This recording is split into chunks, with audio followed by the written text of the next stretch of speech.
Hello my dear students, मैं Meenakshi from वेम academy classes Nashik. बच्चों, हम देख रहे हैं क्लास 12 का चैप्टर 12 इलेक्ट्रोमैग्नेटिक इंडक्शन और आज है उसका लेक्चर नंबर 8 और ये इस टॉपिक का लास्ट लेक्चर है जिसमें हम स्टडी करने वाले हैं ट्रांसफार्मर। ट्रांसफार्मर देखने से पहले आप लोग इसके पहले का लेक्चर मतलब self induction and mutual induction ज़रूर देखें, उसी के ऊपर ये डिपेंड है। एक्चुअली उसके पहले फैराडेज लॉ, इस टॉपिक के सभी लेक्चर्स देखो क्योंकि हर एक लेक्चर हर एक टॉपिक लिंक है एक दूसरे से। ठीक है, तो स्टार्ट करते हैं। ट्रांसफार्मर जैसे कि इंडक्टर एक डिवाइस है, रेजिस्टर एक डिवाइस है, कैपेसिटर एक डिवाइस है, वैसे एक ट्रांसफार्मर भी डिवाइस है और ये कैसे वर्क करता है ये आज हम लोग पढ़ने वाले हैं। तो बच्चों, ट्रांसफार्मर क्या है? देखो, ट्रांसफार्मर एक ऐसा डिवाइस है जो हमें वोल्टेज देता है।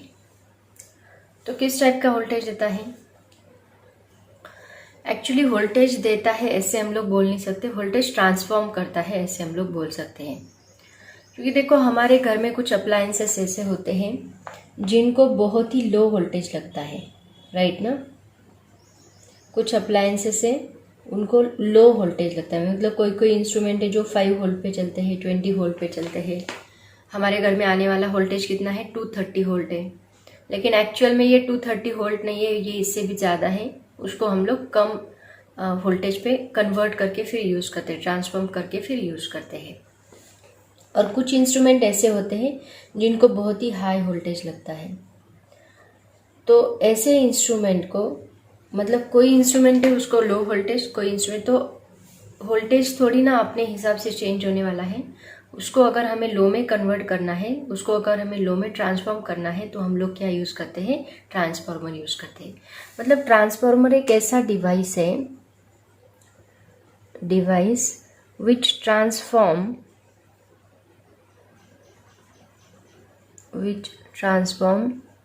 वोल्टेज, जो वोल्टेज को ट्रांसफॉर्म करने का काम करता है, एक ऐसा डिवाइस है ट्रांसफार्मर। तो ट्रांसफार्मर क्या करता है? लो वोल्टेज को हाई वोल्टेज में भी कन्वर्ट करेगा।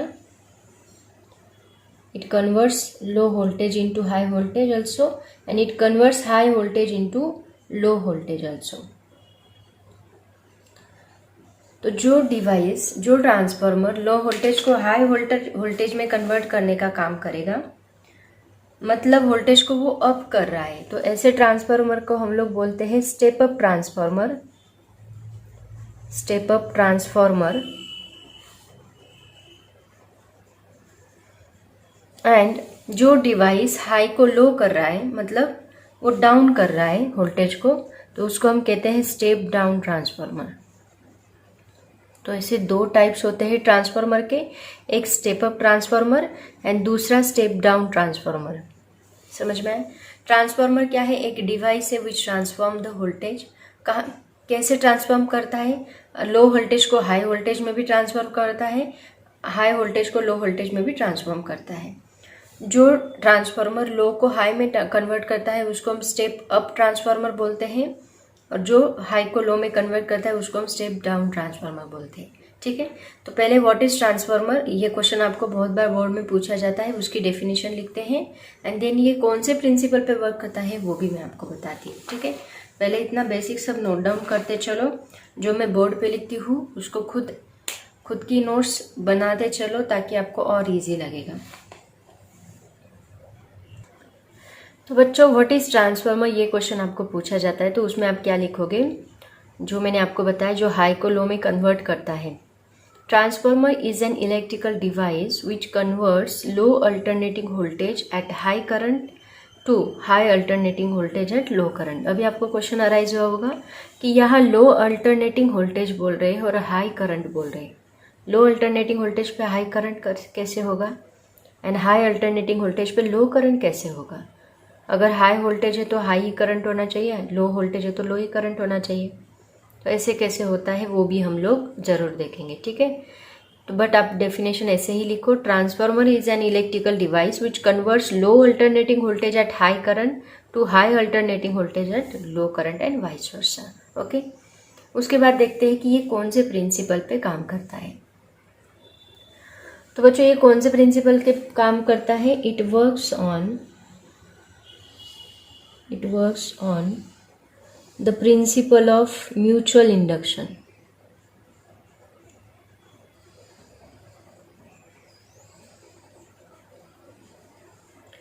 Mutual induction.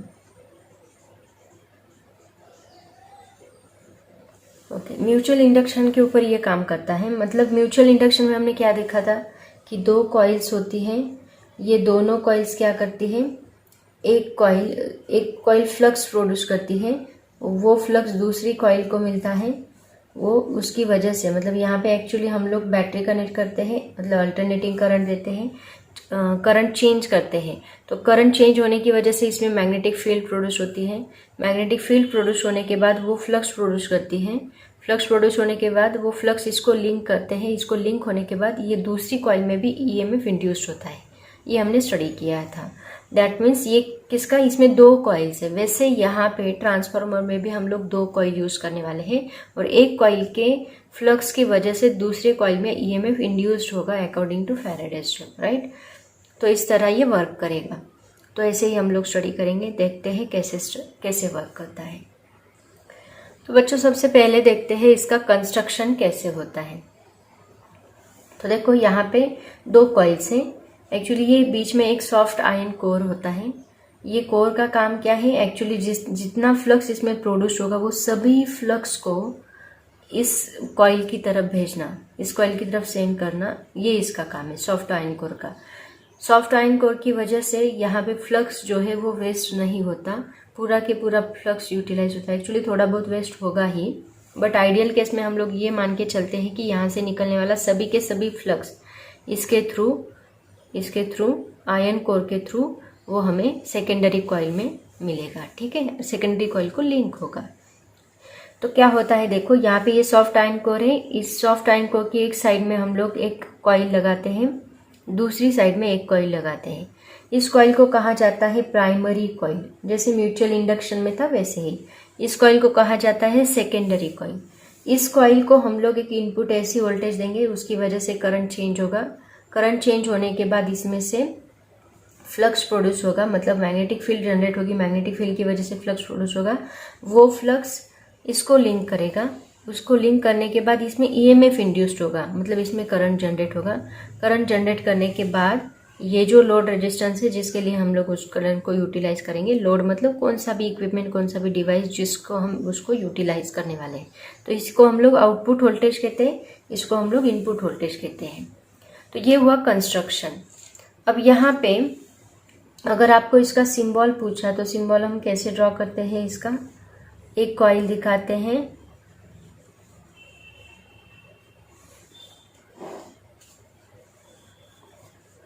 ये एक कॉइल, देन ये दूसरी कॉइल।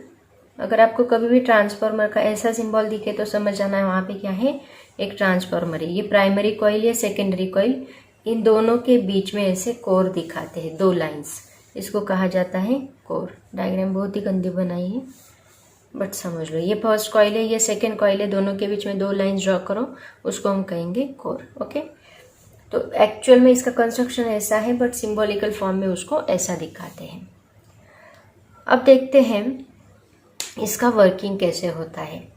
आपको एग्जाम में सब पूछा जाता है, what is transformer, what is principle of transformer, construction and working. 4 marks के लिए क्वेश्चन आता है, ये 2 मार्क्स के लिए भी आ सकता है simple question, what is transformer, what is its principle, ऐसे भी आ सकता है। ठीक है, तो ये बहुत ही इंपॉर्टेंट टॉपिक है, इसको लर्न करो अच्छे से। तो बच्चों इसका वर्किंग हम लोग देखते हैं। तो यहाँ पे हमने इनपुट एसी वोल्टेज अप्लाइड किया। ये इनपुट वोल्टेज प्राइमरी कॉइल में से पास होगा। प्राइमरी कॉइल में से पास होने के बाद इसमें करंट पास होगा। करंट पास होने के बाद ऑब्वियसली मैग्नेटिक फील्ड प्रोड्यूस होगी। मैग्नेटिक फील्ड प्रोड्यूस होने के बाद इसमें से फ्लक्स प्रोड्यूस होगा, राइट। वो फ्लक्स मान लो कुछ इस प्रकार प्रोड्यूस हो रहा है इस कॉइल में। तो ये फ्लक्स यहाँ से यहाँ ये कोर थ्रू सेकेंड कॉइल में भी पास होगा, मतलब कुछ इस प्रकार फ्लक्स पास होगा ये कॉइल में से। ऐसे बहुत सारे फ्लक्स लाइंस दूसरी कॉइल तक पास होंगे। ठीक है, मान लो ये कुछ इस प्रकार ये फ्लक्स प्रोड्यूस हुआ, तो ये फ्लक्स लिंक होगा सेकेंड कॉइल को। तो मान लो सेकेंड कॉइल है ये, मान लो इसमें जो ये नंबर ऑफ टर्न्स है ये भी हमें यहाँ पे कंसिडर करना है, क्योंकि फ्लक्स नंबर ऑफ टर्न्स पे भी डिपेंड करता है, ऑलरेडी हमने देखा है। तो मान लो यहाँ पे फर्स्ट कॉइल जो है उसकी नंबर ऑफ टर्न्स NP है, मतलब number of turns in primary coil,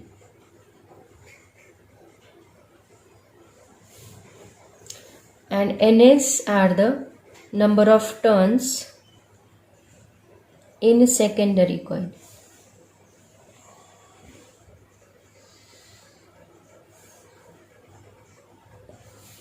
और मान लो एक टर्न है, ऐसी टर्न्स है, बहुत सारी टर्न्स है। तो मान लो एक टर्न जो है, ये ऐसी टर्न्स होती है बहुत सारी, तो एक टर्न जो है वो एक टर्न में फाई जितना फ्लक्स प्रोड्यूस हो रहा है, राइट ना, phi flux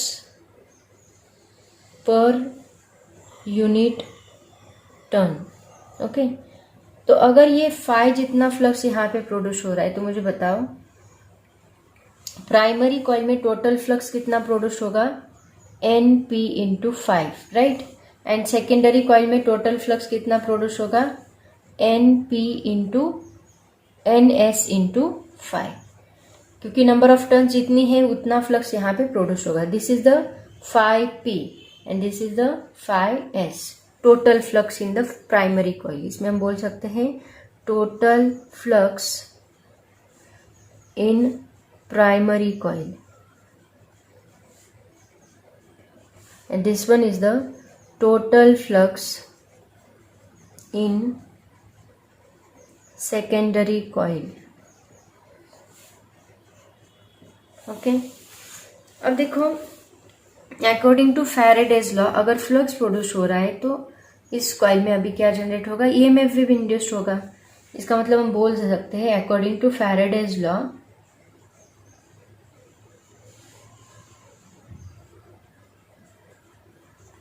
EP first coil का देखो, EP इज इक्वल टू क्या बनेगा, minus d5P divide by dt। तो इसमें 5P क्या है, that is minus d into NP 5 divide by dt। अगर NP यहाँ पे कांस्टेंट है, नंबर ऑफ टर्न्स तो चेंज नहीं होने वाले, एक बार हमने टर्न्स बना दी, इसमें नंबर ऑफ टर्न्स चेंज नहीं होगी, तो NP को हम लोग बाहर निकाल सकते हैं। तो ये बनेगा d5 बाय dt, इसको नाम दो equation number 1। Similarly second coil जो है उसमें भी EMF इंड्यूस होगा, that is ES is equal to हम लिखेंगे d5S by dt is equal to, यहाँ पे जैसे ये फॉर्मूला पुट किया तो ये हमें मिलेगा minus (-) divide by dt, ns common निकालो, माइनस (-) इंटू d∅/dt। इसको नाम दो इक्वेशन नंबर 2।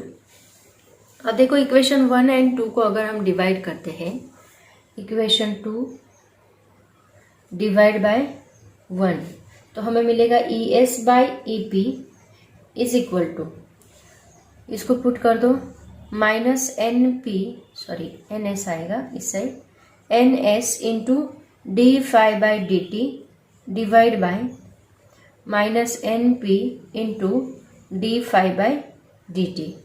ओके, तो दोनों साइड में ये d∅/dt कैंसिल होता है, माइनस माइनस बिकम्स प्लस, और ये हमें मिलेगा NS/NP। इसका मतलब हमें फॉर्मूला क्या मिला देखो, ES/EP that is equal to NS/NP। मतलब जो EMF प्रोड्यूस होता है, जो EMF इंड्यूस्ड होता है, that is directly proportional to number of turns in the coil, and this formula is very very important here. आया समझ में? एक्चुअली ये फॉर्मूला ऑलवेज ट्रू होता है, आइडियल केस में भी और ऐसे भी। आइडियली एक्चुअली अगर पावर हम लोग सेम दिखाते हैं, बताती हूँ आगे भी हम लोग देखेंगे, but this formula is always true, ये हमेशा ट्रू रहेगा। ओके, कहीं जगह पे नहीं होता, मतलब जहाँ पे एरर होगी वहाँ पे प्रॉब्लम आ सकता है। एरर क्यों आती है वो भी हम लोग देखेंगे, एनर्जी लॉस क्यों होती है वो भी हम लोग देखेंगे, डिटेल में स्टडी करेंगे इस टॉपिक को। पहले ये जो इतना जो वर्किंग मैंने आपको बताया है उसको कॉपी कर लो। तो बच्चों आइडियल केस में, मतलब ट्रांसफार्मर को हम लोग आइडियल कब मानते हैं, जब वो क्या करेगा, 100% पावर जो है ट्रांसफर करेगा। अगर उसने 100% पावर ट्रांसफर की तो उसको हम क्या बोलते हैं, आइडियल ट्रांसफार्मर। आइडियल ट्रांसफार्मर, तो मान लो आइडियल ट्रांसफार्मर लिया है हमने, तो इसने क्या किया, 100% पावर ट्रांसफर की, मतलब जितनी पावर यहाँ पे थी सब पावर उसने यहाँ पे ट्रांसफर कर दी। मतलब जो प्राइमरी कॉइल में पावर थी एंड जो सेकेंडरी कॉइल में पावर थी, ये दोनों क्या रहेगी, यहाँ पे इक्वल रहेगी, क्योंकि हमें करंट का भी तो रिलेशन देखना है।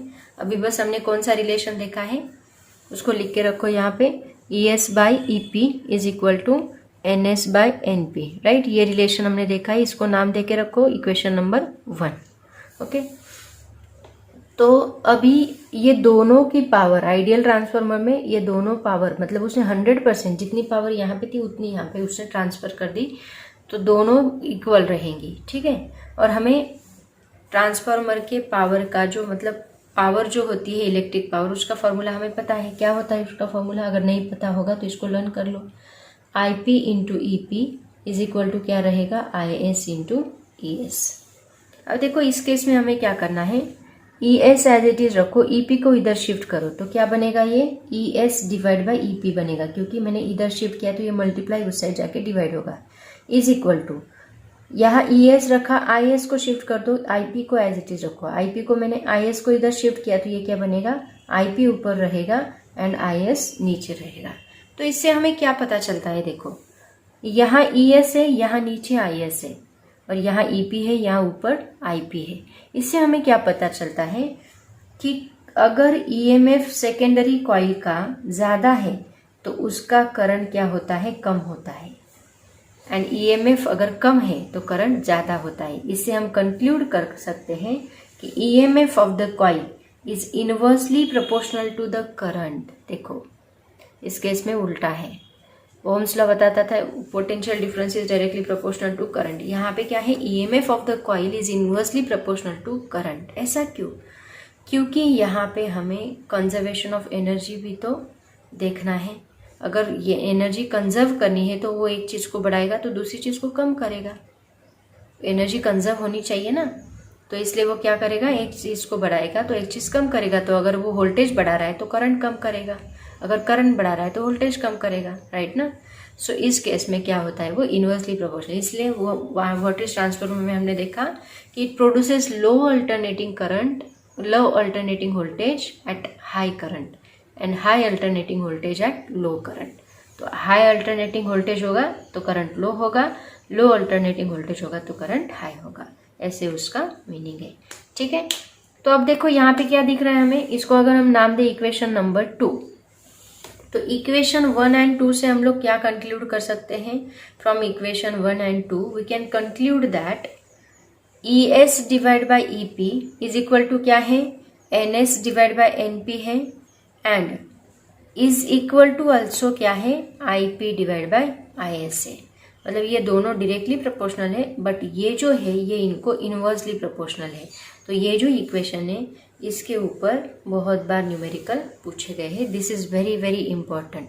ये इक्वेशन कब ट्रू होगा? ये हमने देखा, ये ऑलवेज ट्रू है, but this equation is true only when transformer is ideal.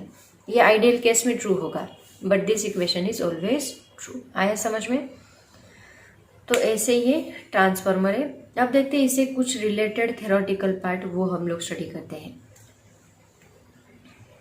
उसके बाद देखते हैं types of transformer. So there are 2 types of transformer, one is the step up transformer and second is the step down transformer. Step down, okay, what is step up? Say number of turns in secondary coil is greater than number of turns in a primary coil। 2 cases होती है actually, case 1 and case 2, वो आपकी book में दिया है, उन्होंने working में ही लिखा है। तो इसमें क्या होता है कि सेकेंडरी कॉइल स्टेप अप क्या करता है? लो वोल्टेज को, ये क्या करता है? लो वोल्टेज को कन्वर्ट करता है हाई वोल्टेज में, एंड ये क्या करता है? हाई वोल्टेज को कन्वर्ट करता है लो वोल्टेज में। तो स्टेप अप ट्रांसफार्मर कैसे कन्वर्ट करता है? देखो, सेकेंडरी कॉइल की जो टर्न्स है इसमें प्राइमरी कॉइल से ज़्यादा होती है। मतलब ये प्राइमरी कॉइल है, इसकी टर्न्स जो है, एंड ये सेकेंडरी कॉइल जो है इसकी टर्न्स यहाँ पे ज़्यादा होती है, कुछ इस प्रकार, ऐसे ऐसे इसका सिंबॉलिकल फॉर्म है। इसमें देखो, ये प्राइमरी कॉइल कम टर्न्स है और सेकेंडरी कॉइल की टर्न्स ज़्यादा है। अभी इसका जो वर्किंग का इक्वेशन हमने देखा, क्या इक्वेशन होता है? NS divide by NP is equal to क्या है? ES divide by EP। तो यहाँ पे अगर नंबर ऑफ टर्न्स सेकेंडरी में ज़्यादा है प्राइमरी से, तो यहाँ EMF भी क्या रहेगा? ऑब्वियसली ज़्यादा रहेगा। इसका मतलब हम बोल सकते हैं therefore ES is also greater than EP, और यही किसके इक्वल होता है? IP divide by IS। तो इससे हम क्या कंक्लूड कर सकते हैं? That means IP is greater then IS, right? तो इससे हम कंक्लूड कर सकते हैं in step up transformer voltage increases. देखो यहाँ पे वोल्टेज इंक्रीज हो रहा है, बट करंट डिक्रीजेस, क्योंकि दोनों क्या होते हैं? अपोजिट होते हैं। बट स्टेप डाउन में क्या होगा? देखो, स्टेप डाउन में क्या होगा, इसका डिफरेंस भी आपको पूछा जाता है, डिफरेंस देखेंगे हम लोग। स्टेप डाउन में क्या होगा? NP is greater then NS रहेगा। ओके, मतलब इसकी जो प्राइमरी कॉइल्स है वो ज़्यादा रहेगी, एंड सेकेंडरी कॉइल्स जो है वो कम रहेगी। प्राइमरी कॉइल ज़्यादा, सेकेंडरी कॉइल कम। तो देखो क्या होगा, अगर primary coil NS divide by NP है is equal to ES divide by EP है is equal to IP divide by IS है, तो इससे हम कंक्लूड कर सकते हैं कि NP is greater then NS है। NP is greater then NS है, तो EP इज ग्रेटर देन क्या रहेगा? ES रहेगा। लेकिन इस केस में क्या होगा? IS is greater then IP होगा।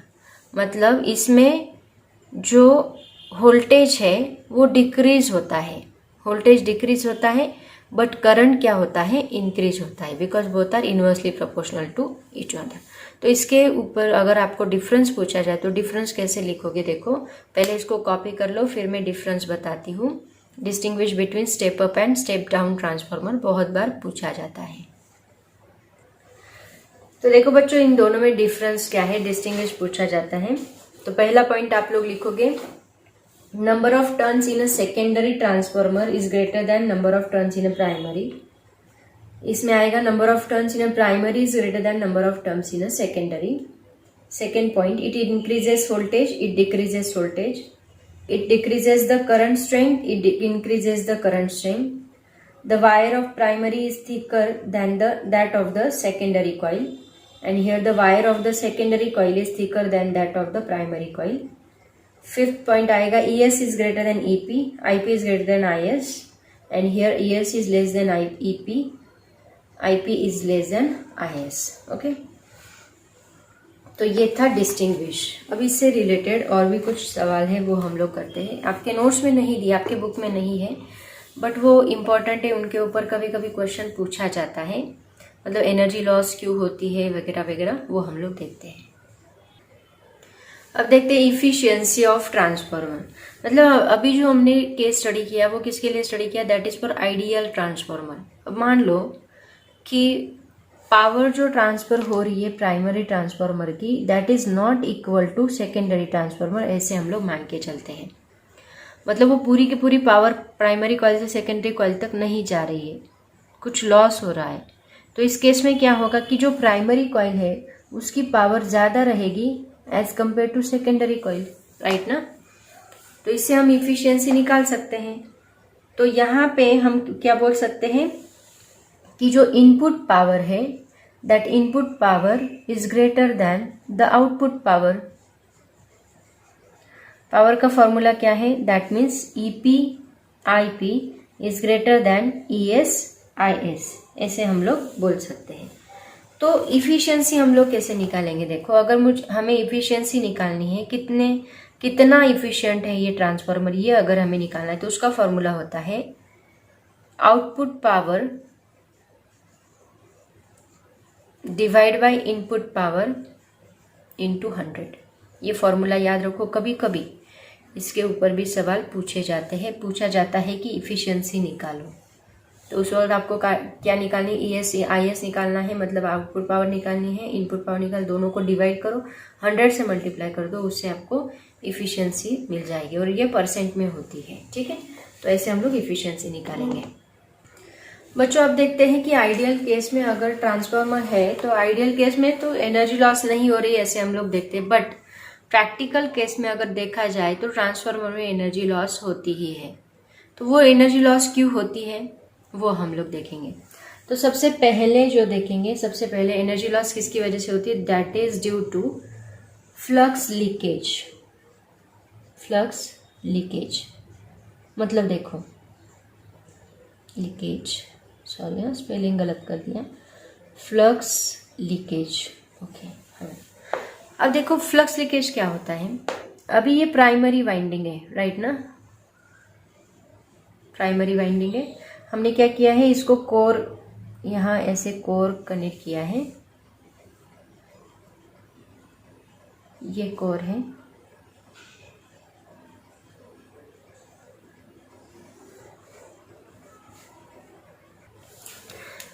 एंड यहाँ पे हमने सेकेंडरी वाइंडिंग कनेक्ट की है, ठीक है। तो अब क्या होगा, देखो यहाँ से निकलने वाला फ्लक्स जो है वो यहाँ से जाएगा, वो तो हमने दिखा दिया। बट मान लो एक टर्न हम लोग ऐसे लेते हैं, इस टर्न में से पास होने वाला जो फ्लक्स है, इसमें से करंट पास हो रहा है, तो इसमें जो फ्लक्स प्रोड्यूस होगा वो कैसे प्रोड्यूस होगा, एक ऐसा फ्लक्स प्रोड्यूस होगा, ऐसा फ्लक्स प्रोड्यूस होगा, ऐसा फ्लक्स प्रोड्यूस होगा, मतलब ऐसा फ्लक्स प्रोड्यूस होते जाएगा, राइट। स्ट्रेट पोजीशन में ही फ्लक्स जा रहा है ऐसे नहीं है, फ्लक्स ऐसे भी क्लोज पाथ बनाता है फ्लक्स, तो ऐसे भी प्रोड्यूस होगा, राइट ना। तो यहाँ से पास होने वाला जो स्ट्रेट पोजीशन का फ्लक्स है वो तो यहाँ जाएगा, लेकिन जो यहाँ से वो पास हो रहा है वो फ्लक्स, इस डायरेक्शन से भी पास हो रहा है वो फ्लक्स, ये फ्लक्स तो यहाँ तक नहीं जा रहा है, तो ये फ्लक्स जो है वो लीक हो रहा है, और इसका मतलब यहाँ पे एनर्जी क्या हो रही है, लॉस हो रही है, ठीक है। तो इसको मिनिमाइज करने के लिए क्या करना है हमें, use to minimize we should use soft iron core. Already लिया है बट फिर भी उसमें से फ्लक्स क्या होता है, आयरन कोर, फ्लक्स लीकेज होता ही है, ठीक है। तो ये एक energy loss due to this reason होती है ट्रांसफार्मर में। अब देखते हैं सेकेंड पॉइंट है रेजिस्टेंस ऑफ द वाइंडिंग्स। मतलब देखो ये जो कॉइल्स होती है, ये कॉइल्स है, ये भी एक वायर ही है, इसका मतलब इसका कुछ ना कुछ तो रेजिस्टेंस रहेगा, ये दोनों कॉइल्स का कुछ ना कुछ तो रेजिस्टेंस रहेगा। मतलब जो करंट इसमें इंड्यूस होगा वो करंट फ्लो को अपोजिशन होगा, अपोजिशन की वजह से यहाँ पे क्या जनरेट होगी, हीट जनरेट होगी, heat produced in the coil. Heat produced होगी, इसका मतलब वहां पे एनर्जी क्या हो रही है, लॉस हो रही है। हीट कैसे प्रोड्यूस्ड होगी, I² R/T, ये फॉर्मूला होता है हीट एनर्जी का। हीट यहाँ पे प्रोड्यूस होती है, इसका मतलब कुछ ना कुछ एनर्जी इसमें क्या हो रही है, लॉस हो रही है। तो इसको अगर मिनिमाइज करना है तो हम लोग क्या करेंगे, अगर मिनिमाइज करना है तो वायर का जो रेजिस्टेंस है वो रेजिस्टेंस कम करो, मिनिमाइज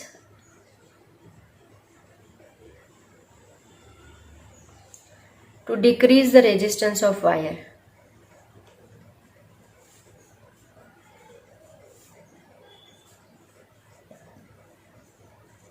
वायर का रेजिस्टेंस कम करो, कैसे कम करेंगे, by using good conducting material, मतलब जस्ट लाइक अ कॉपर। तो ये जो वायर्स है ये किसकी बनाया, ये वाइंडिंग किसकी बनाओ, कॉपर की, ताकि उतना रेजिस्टेंस उसका क्या रहेगा, कम रहेगा, उतनी हीट प्रोड्यूस नहीं होगी, एनर्जी लॉस नहीं होगी। उसके बाद दूसरा पॉइंट, दूसरा इसको कैसे मिनिमाइज कर सकते हैं कि वायर का जो एरिया है उसको बढ़ा दो, मतलब थिक वायर ले लो। थिक वायर लेने से क्या होगा, एरिया इंक्रीज होगा, और एरिया रेजिस्टेंस का फॉर्मूला क्या है, ρL/A। तो थिक वायर लोगे तो एरिया क्या होगा, इंक्रीज होगा। थिक वायर से एरिया क्या होगा, इंक्रीज होगा। अगर एरिया इंक्रीज हो रहा है तो रेजिस्टेंस क्या होगा, डिक्रीज होगा, थिक वायर की वजह से। तो इससे हम क्या कर सकते हैं, रेजिस्टेंस कम कर सकते हैं। लेकिन दोनों की थिक वायर नहीं ले सकते, तो क्या करना है आपको, उसी साइड में थिक वायर लो जहां पे करंट हमें हाई चाहिए। थिक वायर कहाँ लेनी है, thick wire on that side, उस साइड में लो where current is high. Energy loss, energy भी तो मेंटेन करनी है, ओके। ऐसे हम लोग इसको लॉस को अवॉइड कर सकते हैं, मिनिमाइज कर सकते हैं। तो ये एक्चुअली आपके सिलेबस का पार्ट नहीं, बट मैंने एक्स्ट्रा बताया क्योंकि आपको कभी कभी कॉम्पिटिटिव एग्जाम्स में इसके ऊपर भी क्वेश्चन आ जाते हैं, आपको डिटेल नॉलेज देखते अब देखते हैं इससे रिलेटेड न्यूमेरिकल। तो बच्चों सबसे पहला न्यूमेरिकल देखो, the primary and secondary coil of a transformer each have an inductance of 200 × 10⁻⁶ Henry. The mutual inductance M between the windings is 4 × 10⁻⁶ Henry. What percentage of the flux from one coil reaches the other?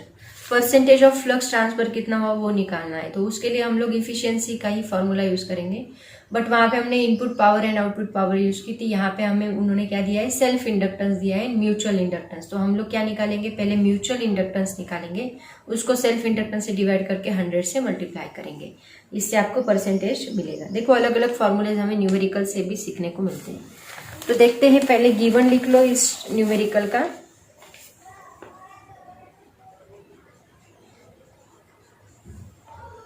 Self inductance दिया है L is equal to 200 × 10⁻⁶।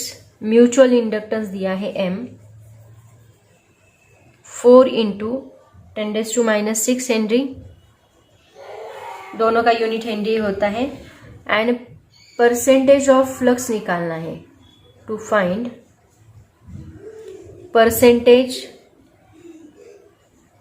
Of flux transfer. तो क्या रहेगा, that is equal to M/L × 100, ये इसका formula है। तो values put करो, M क्या दिया है 4 × 10⁻⁶ डिवाइड बाय 200 × 10⁻⁶ इंटू 100। तो ये 10⁻⁶ कैंसिल होगा, ये 0 0 कैंसिल होगा, ये 0 0 कैंसिल होगा, 2 2 = 4 बनेगा। ये क्या निकाला हमने, percentage of flux transfer, that is equal to, तो हमें एग्जैक्टली कितना मिला, 2%। ऐसे हम लोग इसको सॉल्व करेंगे। बहुत ही सिंपल न्यूमेरिकल था, ये आपके क्वेश्चन बैंक में भी पूछा है। नेक्स्ट न्यूमेरिकल देखो बच्चों क्या है। The primary of a transformer has 40 turns and works on 100 volt and 100 watt. मतलब ईएमएफ दिया है, टर्न्स दी है, नंबर ऑफ टर्न्स दी है एंड पावर भी दी है। Find the number of turns in the secondary to step up voltage to 400 volt. मतलब सेकेंडरी में नंबर ऑफ टर्न्स कितनी है वो निकालना है, उसका वोल्टेज हमें बढ़ाना है कितना, 400 वोल्ट तक। Also calculate the current in the secondary and primary, और आईपी एंड आईएस भी हमें निकालना है। तो देखो सबसे पहले तो हम लोग एनएस निकालेंगे। पहले जो दिया है वो लिख लेते हैं, गिवन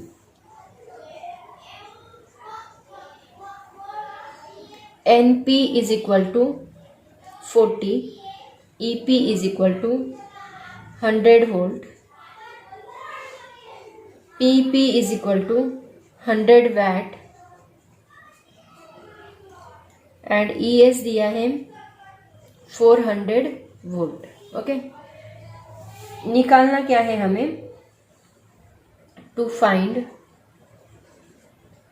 नंबर ऑफ टर्न्स निकालनी है सेकेंडरी में, सेकेंड आईएस निकालना है, थर्ड आईपी निकालना है। ठीक है, तो सबसे पहले हम लोग एनएस निकाल लेते हैं। एनएस का फॉर्मूला आपको पता है, ES by EP is equal to क्या होता है, एनएस बाई एनपी।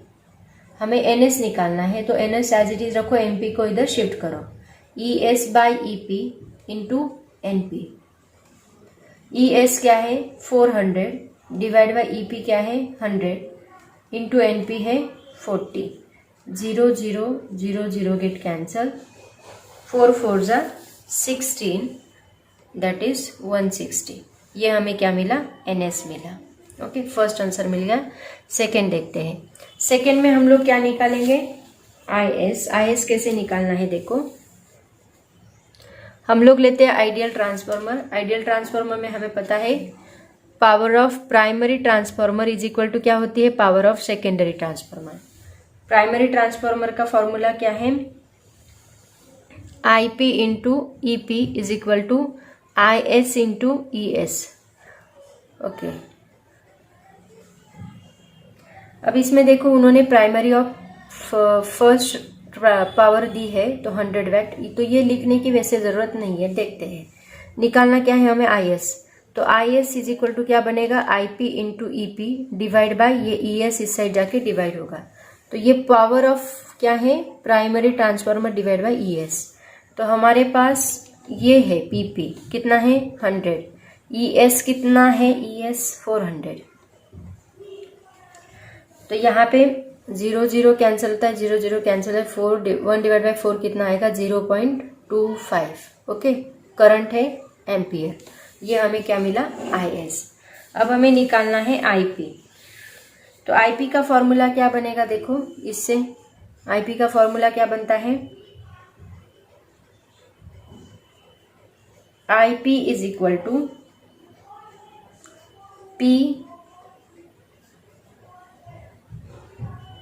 पीपी। रुको, आपको ऐसे नहीं समझेगा, पहले फॉर्मूला बताते। पीपी का फॉर्मूला क्या है, आईपी इंटू ईपी। तो हमें क्या निकालना है, आईपी निकालना है। तो आईपी इज इक्वल टू क्या बनेगा, ये पीपी एज इट इज रहेगा, ये ईपी इस साइड जाके शिफ्ट होगा, ईपी। तो पीपी कितना है, दैट इज 100 एंड ईपी कितना है, वो भी 100। तो 100 डिवाइड बाय 100 क्या बनेगा, 1। तो आईपी हमें कितना मिला, दैट इज 1 एम्पियर। तो ये आईपी, ये आईएस एंड ये एनएस, ऐसे तीनों पॉइंट हमने निकाले। आया समझ में? तो सिंपल न्यूमेरिकल था। तो बच्चों ये था इस चैप्टर का लास्ट टॉपिक। यहाँ पे इलेक्ट्रोमैग्नेटिक इंडक्शन ये चैप्टर खत्म होता है। होप्स आपको सभी टॉपिक समझ में आए होंगे। जो टॉपिक नहीं समझ में आया उसमें कमेंट बॉक्स में ज़रूर डालो और मुझे पूछो। ओके, आज हम यहीं पे रुकते हैं। ऑल द वेरी बेस्ट, पढ़ाई करते रहो। Thank you so much and bye bye.